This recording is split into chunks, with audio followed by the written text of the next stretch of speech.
A little while back, I posted a video on why I believe most men, not all men, but most men should not own a car. And in that video, I received a lot of objections and questions and points brought up by a lot of people in the comments. Plus, I received a few emails. So in this video, I'm going to address all of those objections right now. Alpha Male 2.0. Freedom-focused lifestyle design for men. We do 5 videos a week here on how to make both your business life and woman life more free, because you need both. If you subscribe to this channel, leave a like on this video, and leave a comment on this video, you will automatically be entered into the regular drawing for my online video course on how to create location-independent income, normally $1,400. We regularly announce the winners at the community feed at this channel. So I posted a video, matter of fact, if you have no idea what I'm talking about, you can click up here, that's the link to the video, on how I believe in the modern era and in the Western world, at this point in our evolution, in the 2020s, most men, not all men, that's very important, and I was very clear to say that in the video multiple times, not all men, but most men don't really need to own a car. And most men, not all men, will actually save money by not owning a car. And in that video, if you go through the comments, the vast majority of the comments are from people who agreed with me. But there was a decent percentage of you who disagreed with me. And so I'm going to go through all the objections that were brought up both in that comment thread and in some emails I received on that video. Now, before I get to the specific objections, let me cover a few basic things first. If you are a car guy, if you are a car enthusiast, if you love owning a car, if you love driving cars, if you love cars, if you love working on cars, then you are exempted from everything I'm talking about. Yes, you need to own a car. You should probably own several cars. That's great. Car guys are great. For a long time, I owned a 280Z and then later a 300Z. This is a Nissan Z, and I was part of a Z club. And we were all Z guys, and we would all talk about how to trick out our cars and work on our cars. It was really fun. So being a car guy is great. Nothing went wrong with that at all. At this point in my life, I'm not anymore, but I used to be, and it was great. So yes, if you're a car guy, please own a car. But you're owning a car not because it's cheaper to own a car. You're owning a car because that's your hobby. And so hobbies cost money in most cases. And so cars is your hobby. So don't confuse yourself. You're not going to own a car because it's more cost effective to own a car because you're a car guy. You're going to own a car because you love cars, and that's your thing. That's your hobby, which is fine. Next thing, some of you said or mentioned, hey, I live in way out in the middle of nowhere in a third world or second world country. Yes, obviously, if you live in the mountains of Bolivia, yes, you'll probably need a car. As always, as I've said many, many times, my advice is for men in the Western world. If you live in the third world or even parts of the second world, what I talked about in that video about rideshare services and things, renting cars and things like that, mass transit probably doesn't apply to you. Yes, you probably need to own a car. The next thing is that, yes, if you live in a true rural region, I'll define that in a second, you probably need to own a car. Now, some of you are confused as to what this means. True rural means you live hours and hours away from your nearest major city. It does not mean you don't live in a metro area. I don't live in a metro area. I live way the fuck out of the middle of nowhere. I live, a good 45, 50 minutes away from the edge of Portland, Oregon, or at least I used to. Now I'm in Dubai. And I didn't need to own a car. It was perfectly fine. I lived on the very edge of where rural began. So don't get this thing in your head like, well, I have to live in a downtown city, then I don't need to own a car. But if I live in the suburbs, I have to own a car. No, incorrect. You don't need to own a car. And you can refer back to that video where I talked about why you don't need to own a car, even if you live in the suburbs. But yes, I agree. If you live way out there, if you live 2.5, 3 hours, 4 hours away from your nearest town or nearest city, then yes, obviously you need to own a car. You're one of the exceptions where I talked about not all men, of course. Now, with that all said, let me get to the specific objections. The first objection was basically, hey, Caleb, the reason you're against owning a car is because you owned a really expensive, fancy luxury car. And if you get a cheap car, all of a sudden, all of your arguments don't matter because you bought a cheap car. Incorrect. Let me explain how this works. First thing is that the issue is not whether or not it's expensive. The issue is whether or not you can save money by not owning a car, whether or not it is less expensive to not own a car and rely on a network of rideshare services and various other options, delivery services and things like that, instead of owning a cheap car. So it's not about whether or not owning a car is expensive. It's about whether or not owning a car costs more than not owning a car. And in most cases, maybe not all cases, there are exceptions to every rule. In most cases, you are still going to have a problem if you buy a used car. And the main reason for that is depreciation. I have noticed throughout my life that guys who buy used cars, 5 years plus old cars, they think they're geniuses and they think that depreciation doesn't apply to them. And depreciation only applies to guys who are stupid and buy brand new cars or 2-year-old cars, whatever.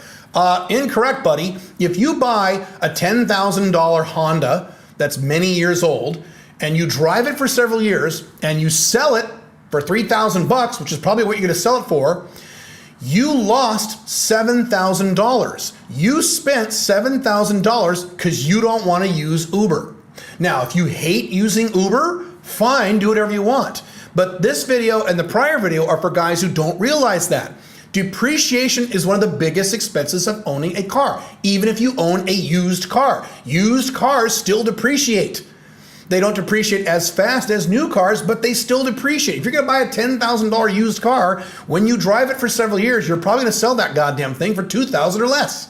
Yes, that's a lot of money. So what you need to do is, and think back yourself if you ever did this. If you bought, whatever, $11,000 car, and it was several years old, and you eventually sold it for $3,000, that's a difference of what? $8,000, right? So you need to take the lifetime of the car, the number of months you own the car, and divide that by $8,000. And I think you'll be shocked to realize that you were spending several $100s a month in depreciation costs. It didn't feel like you were, but you were. And that's the price you're paying by saying, I have to own a car. I don't want to take rideshare services and use delivery services and things like that. Now, some guys responded to that and they said, well, what you do is you buy a piece of shit car. You buy a $2,000 car. Then you don't have to worry about depreciation. Correct, but you don't have to worry about is repairs. If you buy a $2,000 car and you drive it for many years, I promise you, you're gonna run into a lot of repair costs. How do I know that? I used to do that when I was young and poor. I would buy cars that were $2,000. And on a regular basis, something would break, something needed to be fixed or upgraded or repaired or what have you, and that thing was in the shop all the time, and that is typical. My daughter owns a car that she spent about $2,600 on, and that thing's in the shop all the goddamn time, and it's a Honda. Well, Caleb, if it's a Honda or Toyota, if it's a Honda or Toyota, it was $2,000, you're gonna spend a lot of money on repairs. Well, Caleb, not if you just drive it for a year or two. Okay, maybe, but then what are you gonna do after a year or two? You're gonna buy another car. So you're right back to the same problem again. Now, is it possible you could buy a $2,000 car and never have any real repairs and drive that for years and years and years? Yes, that's possible, but that's called luck. And as I've talked about many times, you can't emulate luck. You can't plan on luck. You just have to cross your fingers and maybe it happens and maybe it doesn't. In life, if you want to be happy, you have to bet on what is most probable. And what is most probable if you buy a $2,000 car is you're going to run into a lot of repair expenses. By the way, we're not even discussing the hassle factor, where if you have a $2,000 car, I promise you there will be days you need that car and it won't drive.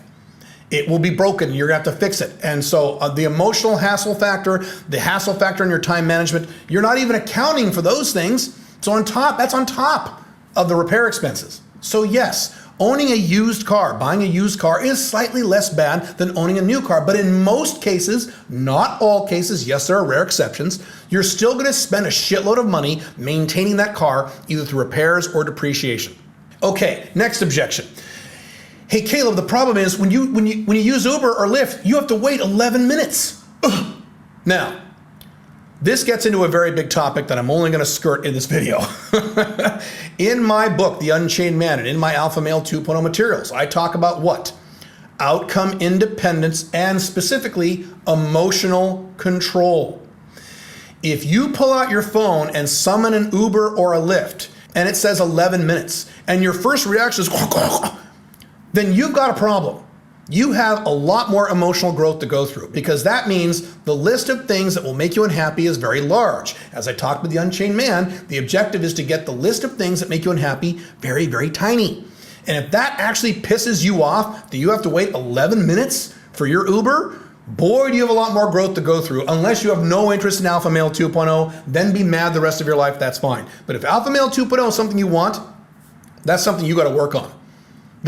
If I was mad every time I had to wait 11 minutes for an Uber, boy, I'm glad I'm not you. The other aspect to this is that, yes, I have noticed that when you don't own a car, you do have to be more cognizant of your weekly time management. So what I did several times before I got rid of my car is I would take a week or two and just not use my car as a test. And yes, that's one of the first things I found was that I had to be very cognizant about in my schedule when I had scheduled appointments and when I had to physically be in certain places by certain times. And I had to count for rideshare services taking X amount of time to come pick me up. I used to live in Washougal, Washington, again, way out in the middle of fucking nowhere. And it regularly took 18 to 27 minutes for a Lyft or Uber to come pick me up. So you know what I did? Very simple. All of these apps have a schedule service. You hit schedule and you just plug in your schedule when you need that car to arrive, and the car arrives on time. And every time I did that, the car arrived exactly when I needed it to arrive. I never had a problem. You also have to go through your schedule once a week and make sure you're accounting for these wait times. When you need to go somewhere, that is a specific time. Now that's only if you have to be somewhere at a specific time. You will be shocked at the number of times you have to drive somewhere and it doesn't really matter when you get there. So if it's an 11-minute wait, you shouldn't care. It doesn't matter. And if you do care because now you're going to be late for your appointment, that means you weren't organized and that was your fault. I would recommend, if you're interested in doing this and not owning a car, take a week or two as a test period and try it out and see how it works for you. You might be very surprised that it works very well in terms of managing your time, which you have to be a little more on top of when you don't own a car, I agree, and using the schedule feature, and I've never had a problem doing that. Next excuse or objection I saw. I've seen one or two of these and it was kind of weird.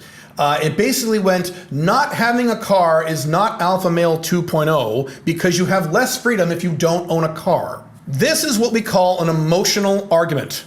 This is an argument you're making from your emotions, not from any facts or logic. Let me explain how this works. If I don't own a car and I'm in the Western world, and you own a car, we can both go wherever we want, whenever we want. The only difference is the mechanism by which we get there. So what you have to do is you have to go into your garage, get in your car, turn the key, and now you can go wherever you want. What I have to do is pull out my phone, press literally 3 or 4 buttons, and then the Uber arrives, and then I can go wherever I want. But Caleb, you don't have to wait 11 minutes. I just covered that. So we can both go wherever we want, whenever we want. How am I less free than you? The answer is I'm not. The reason you feel that way is because you're nervous. You're uncomfortable. You're one of these guys who hates flying on airplanes because you're not the one flying the plane. Again, we're going back to emotional control. You need your car as a blankie to make you feel better. You don't actually need it to be free. I'm Alpha Male 2.0. I am the quintessential Alpha Male 2.0. I teach this. Tell me I'm not free by not owning a car, living in Dubai, or living anywhere I want. Tell me I'm not free. Unless I live out in the middle of rural nowhere, I already addressed that too.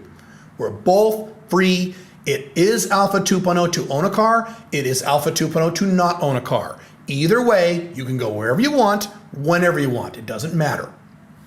Next objection I saw is, well, Caleb, if you don't have a car, you can't take road trips. And I like taking road trips. Or when you visit a new country, you can't really explore that country.